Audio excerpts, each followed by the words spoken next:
Chegamos à quarta temporada do Eu Que Fiz e antes de apresentar a primeira convidada dessa temporada, eu gostaria de saber se você já está inscrito aqui no canal do Portal Evoluta. Se você ainda não está, eu te convido a fazer isso agora, clicando aí no botãozinho inscrever-se e clicando no sininho para receber as notificações do que rola por aqui, tá bom?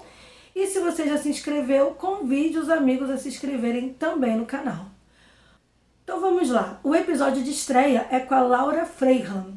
A Laura, ela é carioca, moradora da Baixada Fluminense, assim como eu, e o caminhar dela na arte de escrever começou em 2015, quando ela utilizava um smartphone para poder rascunhar alguns textos, né, a caminho do trabalho, na condução, em qualquer lugar que ela tivesse, estava ela lá com o celular, com o smartphone, rascunhando alguns textos. E poucos anos depois, ela estreou, né, no mundo da literatura com o livro Nova Drascun. Bom, ela se autodenomina habitantes de mundos paralelos, né? Porque a pessoa por trás do pseudônimo Laura Freihan, ela é mestra em economia, é administradora, é mãe, esposa e autodidata em idiomas. Ufa! Bastante coisa, né? Multitarefa total. E ainda escreve bem. Bom, ela foi indicada aqui para o Eu Que Fiz pelo Fernando Rómbola, que participou lá na segunda temporada, no episódio 7, falando do seu livro Sara. Eu vou deixar aqui, em alguma parte aqui do vídeo, vai aparecer o linkzinho para você poder assistir ao episódio do Fernando Rómbola, caso você ainda não tenha assistido. Mas aqui nesse episódio, que abre a quarta temporada, ela não vai falar do Nova Drascun, ela vai falar do livro Meus Múltiplos. O Meus Múltiplos ela autopublicou, e aí eu quero que você se ligue nisso, pelo selo que ela criou, que é a editora Holograma. Guarda esse nome que você vai ouvir falar muito da editora Holograma por aí.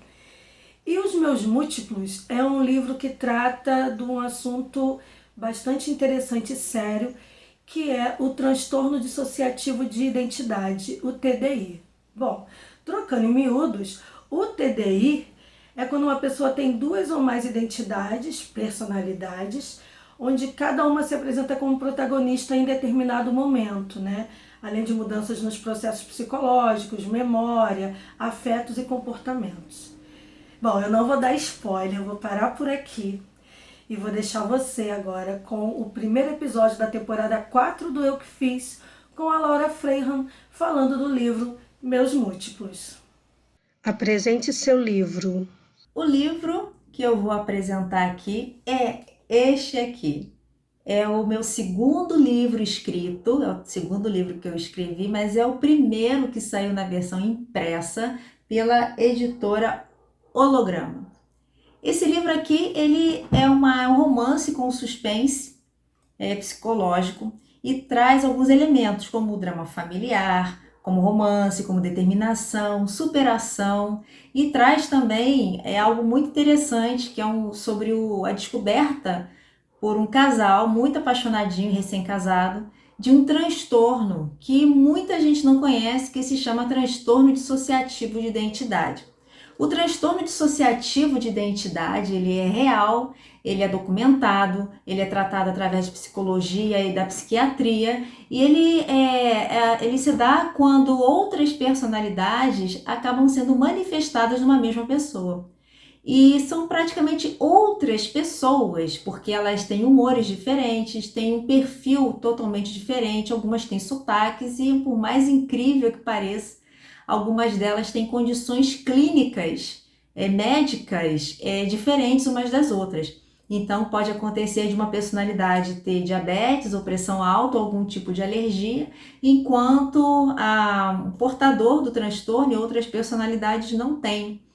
É ainda algo que não se explica, mas é algo que é estudado e algo que faz a gente pensar demais. Em Meus Múltiplos, a personagem, que é a personagem central da história, a brasileira Sara, ela começa a perceber que o marido fica diferente algumas vezes. Muda o olhar, muda a postura, muda o jeito de falar e se apresenta como sendo outra pessoa. Diante disso, ela começa a achar que algo está errado, tenta descobrir o que está acontecendo, ela fica confusa. E quando ela decide ficar e descobrir, entender o que está acontecendo para ajudar o marido e salvar o casamento, ela acaba se deparando com outras pessoas. E ela acaba descobrindo que todas essas pessoas são o marido dela. É uma história de amor, de superação, de determinação e, acima de tudo, sobre o que a mente humana é capaz de fazer para proteger aquela pessoa que passa por alguma condição de sofrimento. É um livro bem bacana, que eu gostei muito de escrever. Ele tem aqui um texto aqui atrás, que é do Fernando Rombola.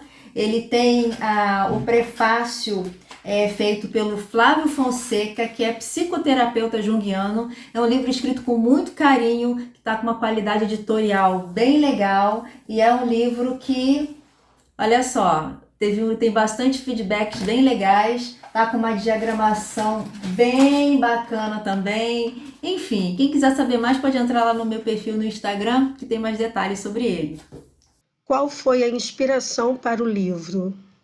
Bom, a inspiração para o livro, eu não sei se eu consigo dizer que foi uma inspiração. De repente o livro surgiu na minha cabeça. E é interessante, né, que eu costumo dizer que os livros são um presente, né? Porque de repente começa a surgir um esqueleto de história. E aí surge um personagem outro. E a história começa a encorpar como se ela viesse em camadas. E foi isso que aconteceu com meus múltiplos. E a história ela começou a ficar rodando na minha cabeça também. E eu me sentia cobrada para escrever a história. E quando ela veio, né, e foi sobre transtorno dissociativo de identidade, eu confesso que eu não tinha ainda assistido nenhum filme sobre isso. E aí eu fui assistir filmes, eu fui pesquisar artigos, né, científicos sobre o assunto, fui assistir vídeos no YouTube com youtubers que são pessoas que têm esse transtorno dissociativo de identidade, também conhecido como transtorno de múltiplas personalidades. E através desse entendimento, dessa pesquisa, somado, né, aquilo que já tinha brotado na minha cabeça, é que eu comecei a escrever sobre o assunto. Então não foi bem uma inspiração, o livro chegou para mim como um presente literário para escritor. Você fez alguma pesquisa sobre o transtorno dissociativo de identidade? Sim, eu fiz bastante pesquisa sobre o assunto, porque eu não sou da área da psicologia, não sou psicóloga, não sou terapeuta. Então eu me senti nessa responsabilidade de pesquisar bastante sobre algo que eu ia escrever. Então eu pesquisei no sentido de procurar literatura sobre o assunto, filmes, também vídeos, artigos. Tentei ver principalmente o que as pessoas com transtorno falavam a respeito do transtorno, porque diferentemente de um artigo ou de um filme, ele conta uma história, um artigo, ele traz uma visão do terapeuta ou do psicólogo ou do psiquiatra, enquanto que a história contada pela pessoa, a sua experiência pessoal contada pela pessoa que possui esse transtorno, acaba sendo uma experiência totalmente diferente, acaba trazendo uma carga viva que enriquece muito a compreensão do que é o transtorno. E eu passei a sentir mais vontade de pesquisar e até hoje eu sou muito atenta ao que se refere não só ao transtorno dissociativo de identidade, como outros transtornos também, que acabam algumas vezes sendo até confundidos com o transtorno dissociativo de identidade. E uma coisa interessante que eu descobri é que a gente precisa manter sempre a mente muito aberta, porque a mente humana é algo fantástico, é algo fabuloso. E é uma coisa assim que eu aprendi muito nas pesquisas é que, por um lado, a gente tem uma sociedade humana que infelizmente acaba produzindo, de certa forma, esse tipo de transtorno. E por outro lado, a gente tem a mente humana que é algo maravilhoso e que acaba criando mecanismos para socorrer a pessoa que passa por esse problema. Bom, para quem não conhece, o transtorno dissociativo de identidade, ele acaba surgindo a partir de sucessivos e intensos traumas psicológicos sofridos principalmente, né, na infância, e que acaba se manifestando a partir da adolescência, quando o portador acaba manifestando outras personalidades que já vêm com nomes e características e até mesmo descrevendo a si mesmas com características físicas diferentes, como cor de cabelo, altura, gênero, toda uma história, todo um background que é diferente da pessoa que carrega o transtorno. Quanto à pesquisa, eu gostaria ainda de acrescentar que, além dessa perspectiva psicológica do transtorno, existem outras perspectivas também. Uma delas é espiritualista, que encara o transtorno dissociativo de identidade como uma manifestação de outras pessoas efetivamente, outros espíritos auxiliadores que vêm para ajudar a pessoa que carrega o transtorno. Porque é muito comum que cada personalidade que se manifeste tenha uma função no sistema composto pelo conjunto das pessoas que acabam se manifestando na vida, né, do portador do transtorno. Então, existe um livro que, infelizmente, eu não lembro agora o nome do autor, mas que se chama Condomínio Espiritual. E ele fala sobre o assunto. Uma outra perspectiva sobre o TDI, transtorno dissociativo de identidade, é a do universo holográfico.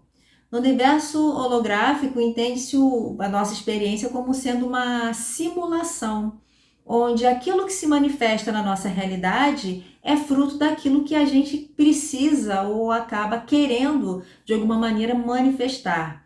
Então, se uma pessoa precisa de ajuda, precisa por algum motivo de alguém, de uma maneira muito intensa, muito urgente, que venha ao auxílio dela, essa pessoa ela pode acabar sendo criada, sendo manifestada, sendo trazida à realidade, nascendo, por assim dizer, dentro ou através daquela pessoa que tem essa necessidade. Existe ainda uma outra visão, que é a visão mais voltada para a ufológica, a ufologia espiritual, que é a de que outros seres de fora, né, desse orbe terrestre acabem de alguma forma vindo em auxílio, né, ou coexistindo com a consciência que manifesta o TDI. Na verdade, gente, é um assunto que ainda traz muita curiosidade, é objeto de muito estudo e muitas teorias também. Por isso que eu acredito que vale a pena ler sobre o assunto, vale a pena ler meus múltiplos, porque ele fala sobre isso de uma maneira muito leve, muito tranquila, muito esperançosa. E eu gostei muito de escrever, eu aprendi muito escrevendo e seria bem bacana compartilhar essa história com você. Por que você escolheu Boston para ambientar sua história? Por que Boston? Ótima pergunta essa. Boston tem uma arquitetura bastante interessante, né? Com prédios, com tijolos vermelhos, aquela fachada que eu considero bem intimista, bem misteriosa. E vários filmes, várias histórias acabaram sendo ambientadas em Boston. E uma obra assim audiovisual que foi a série Fringe ou Fronteiras, que ela traz muito essa coisa de Boston, muito da arquitetura, muito das localizações lá. E talvez isso tenha feito com que Boston fosse a escolha. Mas quando a história veio na minha mente, ela já veio ambientada em Boston também. Eu acredito que foi por conta disso, por conta daquilo, do conteúdo que eu tive contato e que tinha Boston como pano de fundo. Há alguma experiência real com portadores de TDI? Sobre experiências reais com pessoas que têm TDI, sim, existem várias experiências e as obras culturais, literárias e posteriormente as audiovisuais, elas surgiram justamente inspiradas nos casos reais de transtorno dissociativo de identidade.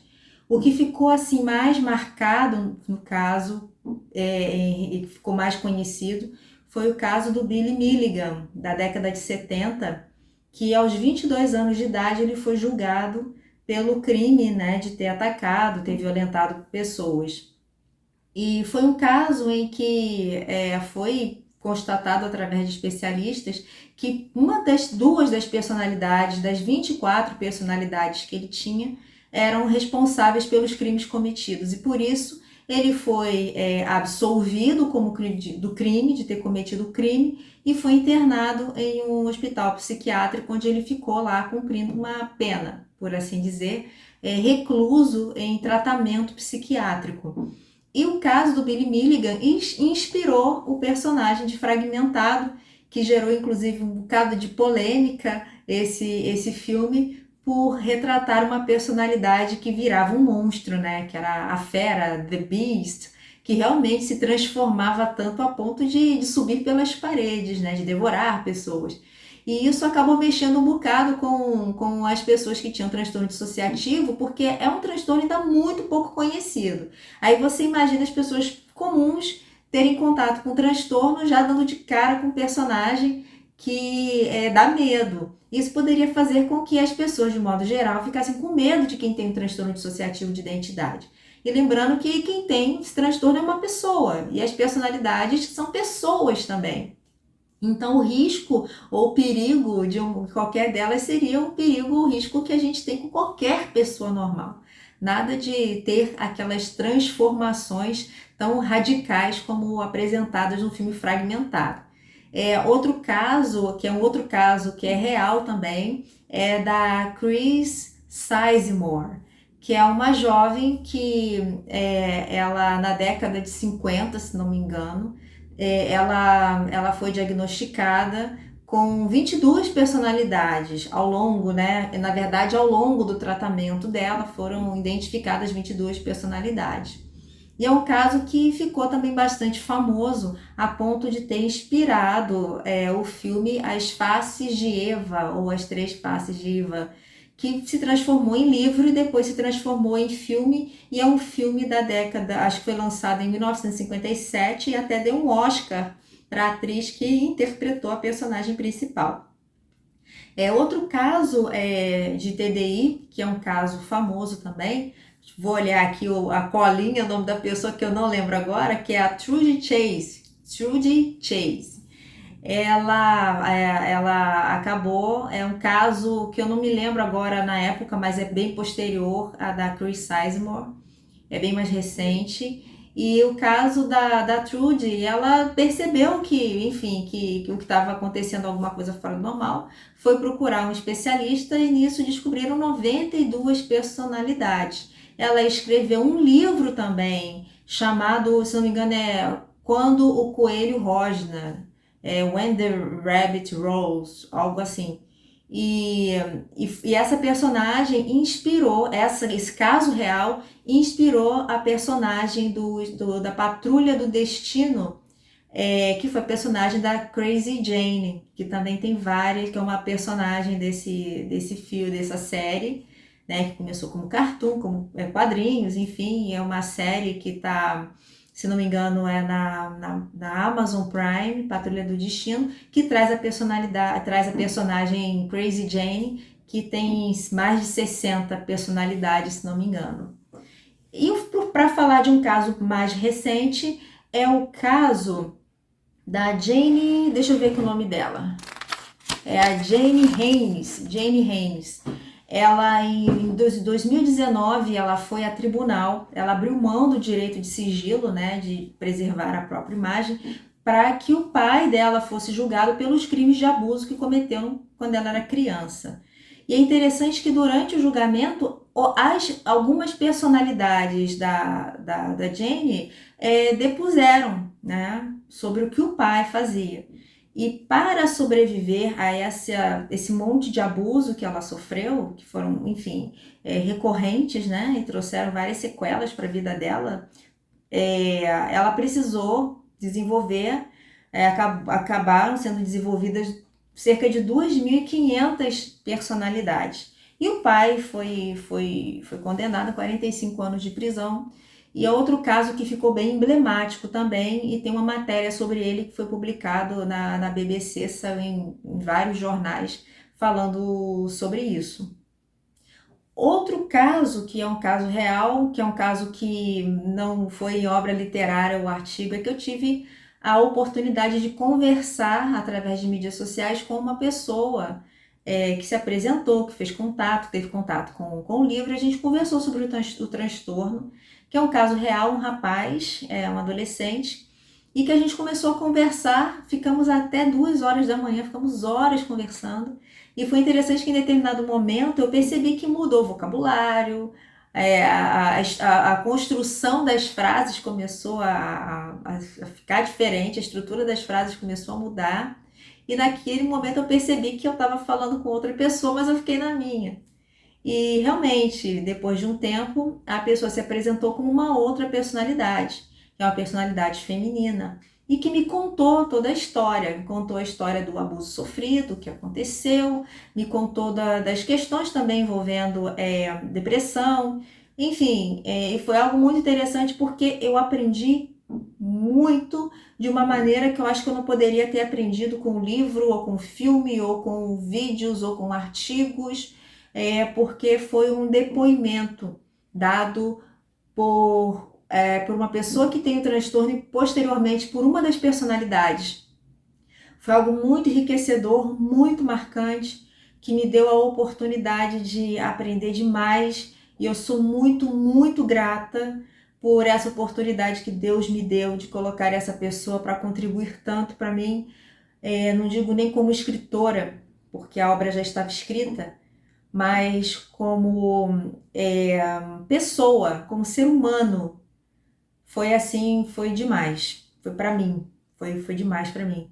Então, como eu disse, são casos reais que inspiraram a ficção que a gente tem, através da qual a maioria de nós, a maioria das pessoas comuns que não são da área psicologia, ou psiquiatria, ou enfim, psicoterapia, de conhecer esse transtorno ainda tão pouco conhecido, mas muitíssimo interessante, que fala muito sobre, na minha interpretação, sobre a capacidade que a mente humana tem de cuidar, de criar mecanismos para cuidar do ser humano.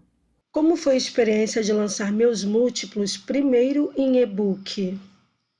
A experiência de lançar o livro primeiramente em e-book, foi bem legal. Foi o meu segundo e-book lançado. O primeiro e-book foi o Nova Drascun, que ele guarda, a única semelhança que ele guarda com Meus Múltiplos é a questão de falar muito sobre a mente, a consciência. Mas Nova Drascun é uma ficção científica, que é ambientada no Rio de Janeiro, que traz elementos de favela, presença alienígena, hibridização, ciência, genética, energias, é bem interessante. E publicar Meus Múltiplos como sendo o segundo e-book já foi interessante porque me fez comparar a mim mesma enquanto escritora, o antes e o depois da experiência adquirida com o segundo e-book. Então, para mim foi bem um ponto assim de verificação, de comparação, de medir o quanto eu havia evoluído tanto quanto escritora, quanto como produtora editorial. Porque o livro todo ele foi cuidado por mim, tanto a parte de revisão, claro que eu contratei profissionais para fazer capa, diagramação, a revisão, mas eu gerenciei tudo isso, todo esse processo, verificando a qualidade, devolvendo e avaliando o material que estava sendo entregue, para controlar toda a qualidade, toda a linearidade daquilo que eu queria que fosse um livro impresso. E também de cuidar do processo mais burocrático, né, como solicitar SBN, código de barras, registro, enfim. Foi uma experiência bem legal lançar como e-book. Quanto tempo depois do lançamento em e-book o livro saiu na versão impressa? Eu acredito que demorou cerca de 6 meses o processo de produção do livro impresso.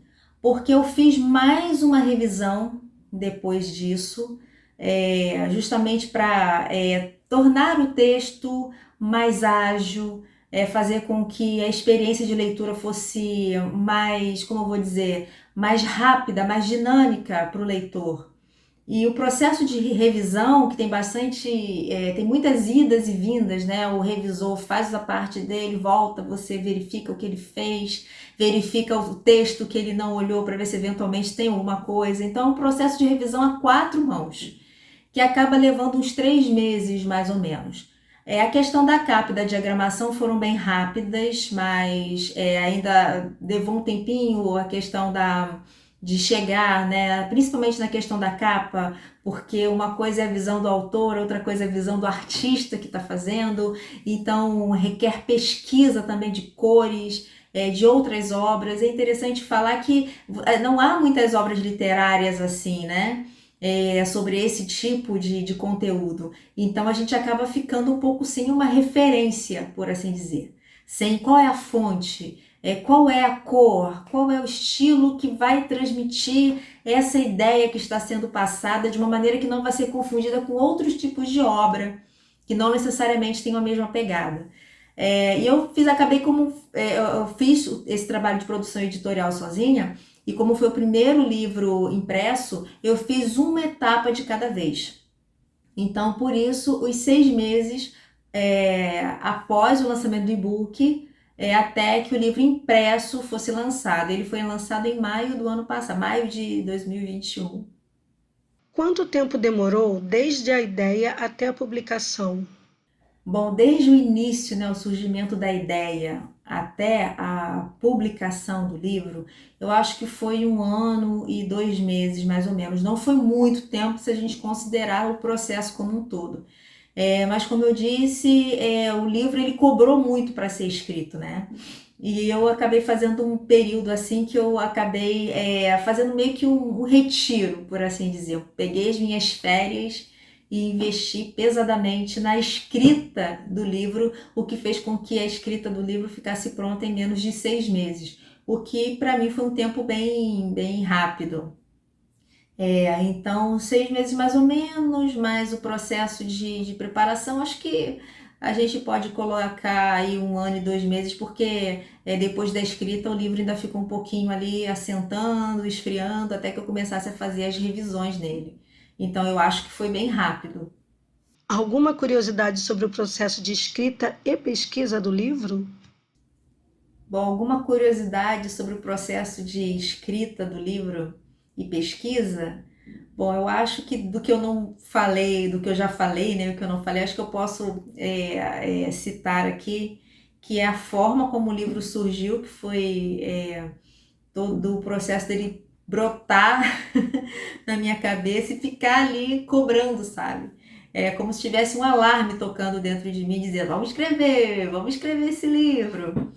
E sobre o processo de pesquisa, foi pesquisa, não digo pesquisa, mas que me acrescentou muito foi ter tido contato, né, com uma pessoa que tem o transtorno, né? A gente vê muitos casos relatados fora do Brasil, não tem tanto no Brasil.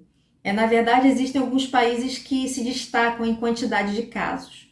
Ainda não se sabe muito bem se é por conta da identificação de ser algo que já está mais arraigado, né, no meio, então acaba sendo mais rápida o diagnóstico do transtorno, ou se tem alguma coisa a ver com a cultura da região, né? Durante muito tempo na Ásia não se via muito, né? Relativamente recentemente que começaram a surgir casos na Ásia. No Brasil também tem bastante gente no Brasil tem, mas é uma quantidade que a gente não pode precisar, porque alguns casos são ainda diagnosticados como esquizofrenia ou como transtorno bipolar, e depois com o tratamento, ou com acompanhamento, acaba se descobrindo, né, que é TDI. Então é algo ainda muito sensível nesse sentido, né, em termos de estatística. Mas a curiosidade foram essas que eu falei, e essa coisa da história brotar e eu ter mergulhado de cabeça nas férias. Dei as minhas férias todas para os meus múltiplos. Quem fez a arte gráfica? Bom, a arte gráfica, essa capa linda aqui, que eu amei, ela foi preparada pelo Anael Medeiros, que é capista, ele tá disponível no Instagram. Tem muita capa linda que ele fez. Quando eu olhei o material dele, eu fiquei apaixonada e pensei, não, tem que ser o Anael. E quem fez a produção, a diagramação foi a Larissa Chagas, que ficou lindo demais aqui, ó. Aqui, ó, olha que lindo. E é interessante que esses galinhos aqui, né, também que foi a ideia do Anael e que foi utilizado na diagramação do miolo, esses raminhos aqui representam a fragmentação da personalidade, né, em outras. Aqui essa parte aqui também ficou bem legal. Isso aqui tudo foi feito pela Larissa Chagas. Aqui a página capitular, nossa, aqui ainda não é a página capitular. Aqui a gente tem os pretextuais. Eu quero chegar aqui na capitular. Cheguei, ó. Essa aqui é a página capitular. Olha que bonitinho que ficou, ó. Ficou lindo. E como um todo, né, gente, o miolo tá muito lindo, né? Eu escolhi aqui uma fonte diferente da que tinha sido utilizada, porque fontes do Word, né, eu acho que não ficam legais, não. Tem que ser uma fontezinha diferente para livro. Então, esse é o time que cuidou da parte gráfica dos meus múltiplos, o Anael e a Larissa Chagas. Como foi o seu contato com a literatura? Bom, o primeiro livro que eu li, gente, eu tinha 9 anos de idade. Foi um livro que eu ganhei de presente da minha madrinha. E foi, não sei se vocês já ouviram falar ou se lembram aí, daquela coleção Sabrina, Júlia. Pois é, me deram um livro desses para eu ler, né? Que é o hot, né, daquela época. Acho que quem me deu não tinha, assim, não sabia muito, né? Achou, que legal, um livro, um romance, vou dar para essa criancinha recém-alfabetizada ler. E tem uma cena, inclusive, que está na minha mente até hoje, né? Então, pais, padrinhos, titios, prestem atenção no livro, nos livros que vocês estão dando de presente para as criancinhas, né? Então, o meu primeiro livro foi um romance da Júlia. Qual o seu livro de cabeceira? Bom, o meu livro de cabeceira atualmente é esse aqui, é um livro que eu ganhei de presente de amigo oculto. E está sendo bem interessante esse livro, porque ele é um livro uma quantidade bem legal. E assim, enquanto escritora de ficção científica, né, uma escritora de gênero de modo geral, mas o primeiro foi ficção científica, depois vem meus múltiplos que não é sci-fi, e tem vários livros na minha cabeça, tanto de sci-fi quanto de não ficção, tem fantasia. Gente, eu não falo para vocês, porque senão, né, vai dar 3 horas. De vídeo aqui a entrevista, mas é muita ideia de livro que a gente tem. E uma coisa que eu gosto de fazer é pesquisar, ler sobre tudo, né? Então esse livro aqui ele fala sobre história, né? Basicamente história, fala sobre a humanidade, fala sobre a evolução da humanidade, fala sobre ser humano de modo geral. Então é bem legal, bem curioso, e eu tô lendo ele com a minha filha. Minha filha é de 13 aninhos. Eu vou lendo e a gente vai conversando sobre as passagens que a gente está lendo. Então, está sendo um livro bem especial como leitura de cabeceira atualmente. Qual o seu calo literário? Bem, o meu calo literário é este aqui. Tá até meio lanhado. Tá até meio lanhado esse livro. Eu não consigo terminar de ler esse livro aqui. Eu juro que eu tô tentando, né? Mas eu ainda não consegui terminar de ler. Interessante que eu leio um trecho, aí eu fico um tempo com ele parado sem ler. Quando eu vou retomar, eu tenho que ler tudo de novo, tenho que começar do início. E aí, gente, é aquela coisa que não acaba, né? Mas eu tenho fé, eu vou terminar de ler Nárnia, porque merece, é um clássico e é um livro que contribui bastante também. Então, né? Nem entrou nas resoluções de 2022, mas ainda dá tempo de entrar. Eu vou terminar de ler esse livro aqui. Qual o livro que mais gosta de ter na estante? O livro que eu mais gosto de ter na estante é esse aqui, gente. Esse aqui. Esse aqui é um livro que é a primeira versão impressa piloto, né? Um boneco do Nova Drascun, meu primeiro livro. que eu publiquei, que não foi publicado, na verdade, ele foi impresso pela Amazon naquele formato deles que é uma impressão por demanda, que parece assemelha bastante ao Clube de Autores, com a diferença de que não está disponível para o Brasil ainda, está disponível para uns 12 ou 13 países, se não me engano. Mas eu acabei testando essa possibilidade e eu preparei todo o processo de diagramação, enfim, eu mesma. E essa aqui ainda é com a capa que ele foi para o Wattpad, que foi o primeiro lugar que eu comecei a colocar.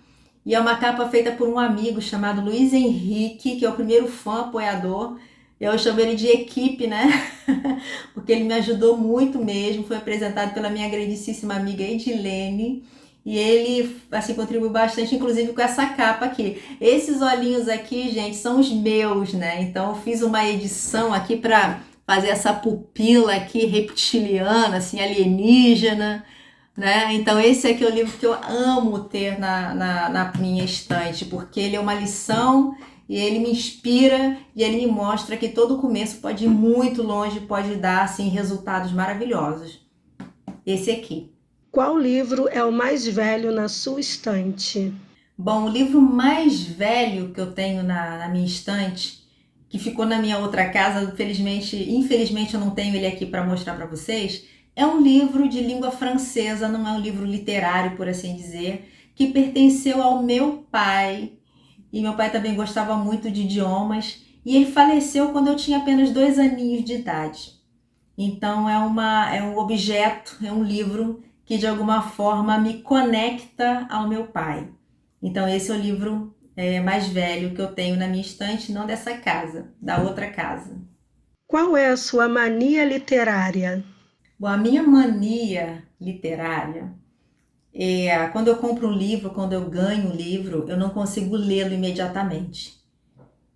Eu primeiro faço um carinho nele, olho, observo capa, os detalhes, como foi feita a parte gráfica dele, fonte, as orelhas eu leio, né? Mas é toda uma preliminar. Depois que eu faço isso, né, tenho esse contato sensorial e técnico em termos de produção literária do livro, eu coloco ele na estante e passo, olho para ele, de vez em quando pego na mão. E depois de uns dias é que eu começo a ler o livro. Não me pergunte por quê que é assim, mas eu só sei que é assim. E quando eu começo a ler, parece que eu já estou me sentindo mais próxima do livro, mais íntima do livro, sabe? Parece que é um amigo, né, que você não acabou de conhecer, mas que você já conhece há um tempo. A sensação da leitura é diferente quando passa por esse processo, né, ao invés de começar a ler de cara.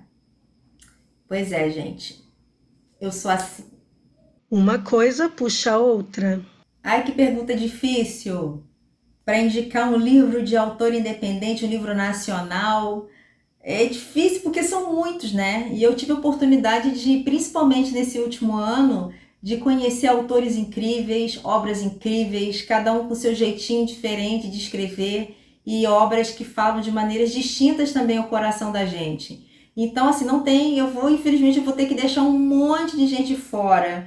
E eu escolhi alguns aqui para indicar. Tem a Valesca Zibete. E ela escreveu um livro muito interessante que eu tive a oportunidade de ler, que é o livro da Inocência, que é bem legal e conta bastante assim sobre a experiência de vida, a vivência dela, né? Outro livro é do Willy Emanuel, que ele já escreve, ele começou, né, escrevendo principalmente no Wattpad e lançou o livro na Amazon também que se chama Sozinhos em uma Ilha, que é bem young adult e tem uma escrita também muito gostosa de ler. Tá cheio de avaliações maravilhosas. Esse menino, ele promete. Eu indico o William Manuel. Outro é o Tadeu Lopara, que ele é escritor também de ficção científica. Ele escreveu Quan. E quando ele fala de Marte, ele faz lembrar um pouco, né? Quem gosta daquela série The Expanse, fala um pouco sobre isso, traz elementos de inteligência artificial. É um livro dinâmico, um livro bem legal também de ler, eu indico. A Karina Camargo, ela escreveu o primeiro livro, Contos de Cá, que foi um livro, na verdade são 2 contos, né? Que ela escreveu durante o período da quarentena, e traz uma doçura, sabe? O jeito dela de contar essas 2 experiências no livro dela, Karina Camargo. Outro é a Cíntia Rosa, que ela escreveu um livro técnico, que eu digo técnico porque ele fala sobre árvores genealógicas, sobre como pesquisar. Ela é uma pessoa que traz essa pegada assim mais menos literária, por assim dizer, mas que contribui muito no sentido de nos dar esse olhar, né, de pesquisa, que eu acho que todo autor precisa sempre ter, né, ao se propor a escrever alguma coisa. Cintia Rosa. Outro que eu indico é a Elita Lear, que ela também é escritora. Vamos ler As Mulheres da Ficção Científica Nacional. E ela tem uns livros bem legais também. Os mais famosos dela é um que se chama Pangeia e o outro que se chama Nibiru. Então, para quem se liga em ufologia, em teorias sobre as origens do planeta Terra, certamente associou aí esses dois nomes. Outro é o Leonardo Borne, que escreveu Números Perfeitos, que é um livro muito bacana também. E o Fernando Rômbula, que tem lá as meninas, né? As 3 filhas dele, que é a Alma, a Sara e a Esther, que são 3 contos também muito legais de ficção científica. E é legal que a gente vê um homem escrevendo ficção científica com personagens centrais femininos. Então tem vários outros escritores que eu poderia falar aqui, mas eu peço desculpas que eu não citei, mas tem vários outros aqui, mas no momento eu tenho esses para citar, que são muito legais, que contribuem bastante também para a literatura nacional, vale a pena conhecer. Bônus. Eu quero agradecer demais, viu, Daisy, por essa oportunidade de me colocar aqui no portal Revoluta e poder falar um pouco sobre mim, sobre o meu trabalho e abrir um pouquinho mais de quem é a Laura Freyham para quem ainda não me conhece, viu? Grande beijo, gratidão demais por essa oportunidade que você me deu. Uau, quanta informação, né? Dá para ver que a Laura mergulhou fundo nesse assunto para poder trazer meus múltiplos à luz, né? Eu estou super curiosa, eu ainda não li o livro, ela me mandou alguns trechos e eu ainda não li o livro inteiro, mas lerei em breve. E dá para notar que esse universo é interessantíssimo, né? E o legal é que ela traz bastante informação, até mesmo aqui no Eu Que Fiz, ela já dá pra gente um panorama bem interessante do que é o TDI, né? O transtorno dissociativo de identidade. E aqui na descrição do vídeo, aqui embaixo, você vai ter os links para acompanhar o trabalho da Laura, o link para saber como compra o livro e também os nomes das pessoas que ela citou, alguns links, né? De pessoas com TDI que ela citou e saiu alguma matéria. Eu deixei tudo aqui na descrição do vídeo, além também do nome de quem fez a capa, o link para conhecer um pouco do trabalho de quem fez a diagramação, enfim. Tá tudo aqui na descrição do vídeo, tá bom? E nessa temporada eu resolvi mudar um pouquinho o final do programa e no lugar de dar uma dica, né, ligada à literatura, eu vou ler um trecho do livro que foi apresentado no episódio. Então, vamos lá, a Laura me passou um trecho de meus múltiplos e eu vou dar aí esse spoiler para que você fique curioso, curiosa para ler os meus múltiplos, tá bom? Vamos lá. Tudo que Carl é, todas as suas qualidades, defeitos e condições psicológicas também seriam compartilhadas comigo. Ele, assim como John, a Lisa e mesmo Lucas, eram meus para amar e para cuidar. Será que eu estava pronta para tudo isso? E será que eles cuidariam de mim e me amariam de volta também, caso eu os aceitasse de braços abertos? E por que eu não aceitaria, já que tudo o que eu quero é salvar meu marido? Talvez essa noite seja uma tentativa do Carl e talvez dos demais para me conquistar e ficar com todos e a fazer parte do tal mundo interior. Profundo, né? Tá aí a personagem falando, né, do contato, do convívio com uma pessoa com TDI, né? O marido da personagem tem TDI e já dá pra ficar bastante curioso, né? Só de ouvir esse pedacinho do livro. Curtiu? Gostou do episódio? Então eu vou te pedir um favor. Clica no joinha para poder dar uma moral aí pro canal, para que as pessoas, para que tenha mais relevância, que mais gente chegue a esse conteúdo que é produzido aqui no Portal Revoluta. E se você chegou até o final do episódio, eu agradeço pelo apoio. E se você quiser indicar alguém para participar aqui, algum autor que você conheça, que você leia, ou se você mesmo escreve e tem vontade de falar um pouco aqui sobre o seu processo criativo, manda aqui um e-mail para o euquefiz@revoluta.com e eu vou ter prazer em conversar com você por e-mail e pegar a sua dica e transformar aí num episódio do Eu Que Fiz, tá bom? Então é isso, chegamos ao final do primeiro episódio da 4ª temporada. Como sempre eu digo, só a arte salva. E como diz Elisa Lucinda, abrir um livro é uma passagem mais barata para você conhecer o mundo. Então, permita-se abrir um livro para conhecer outros universos, tá bom? Então é isso, um beijo, até o próximo episódio e tchau!